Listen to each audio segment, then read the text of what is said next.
Siklus penjualan merupakan suatu rangkaian kegiatan penjualan yang terjadi secara berulang-ulang dan diikuti dengan proses perekaman data dan informasi bisnis.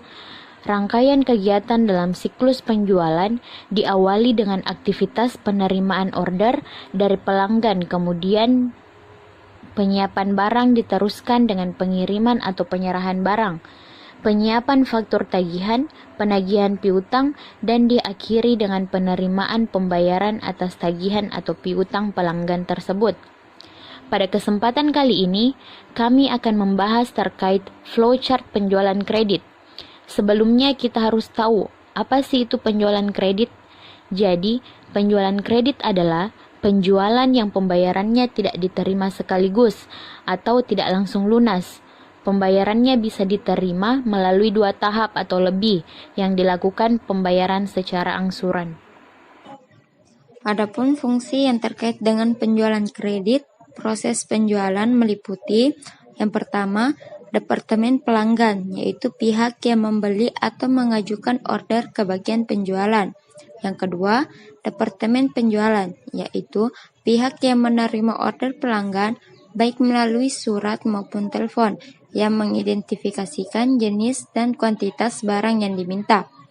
Fungsi ini bertanggung jawab untuk menerima order dari pelanggan, mengedit order dari pelanggan, meminta otorisasi kredit, dan menentukan tanggal pengiriman barang.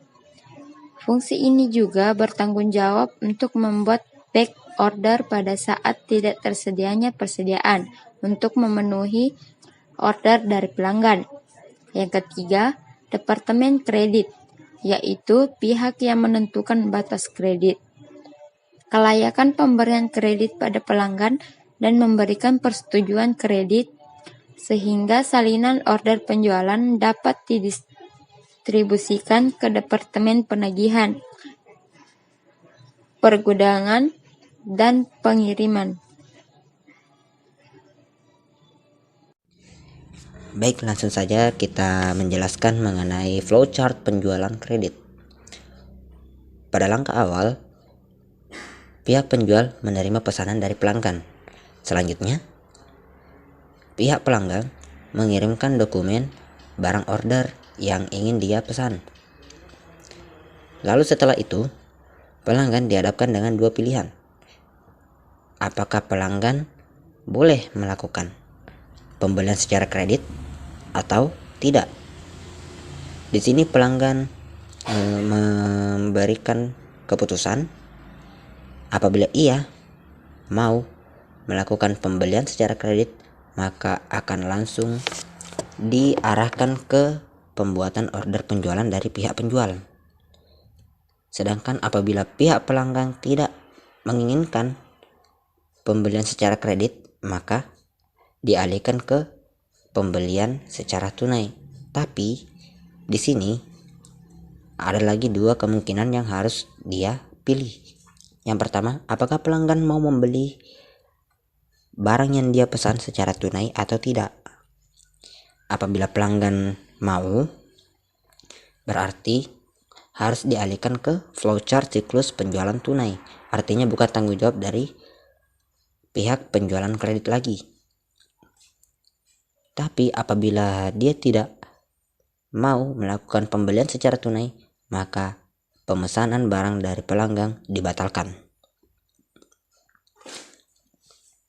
atau diakhiri.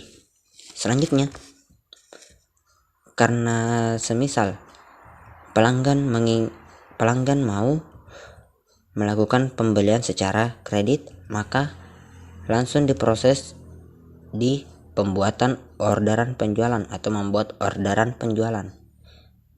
Di membuat orderan penjualan ini akan dimasukkan ke dalam daftar barang pemesanan.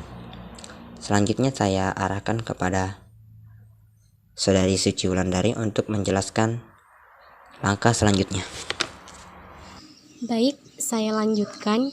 Setelah menerima surat order dari pelanggan, dilanjut untuk membuat surat order pengiriman dan faktur. Kemudian mendistribusikan surat order pengiriman lembar pertama dikirim ke bagian gudang, lembar kedua 3, 4, dan 5 dikirim ke bagian pengiriman, lembar ke-6 dikirim ke bagian pelanggan, lembar ke-7 dikirim ke bagian kredit, dan lembar ke-8 serta ke-9 diarsipkan sementara menurut tanggal. Selanjutnya untuk uraian bagian kredit, di mana bagian ini yang akan memberikan persetujuan kredit. Dengan cara surat order pengiriman lembar ke-7 dari bagian order penjualan dilakukan pemeriksaan status kredit terlebih dahulu. Kemudian memberikan otorisasi kredit. Setelah itu, surat order pengiriman lembar ke-7 dikembalikan ke bagian order penjualan.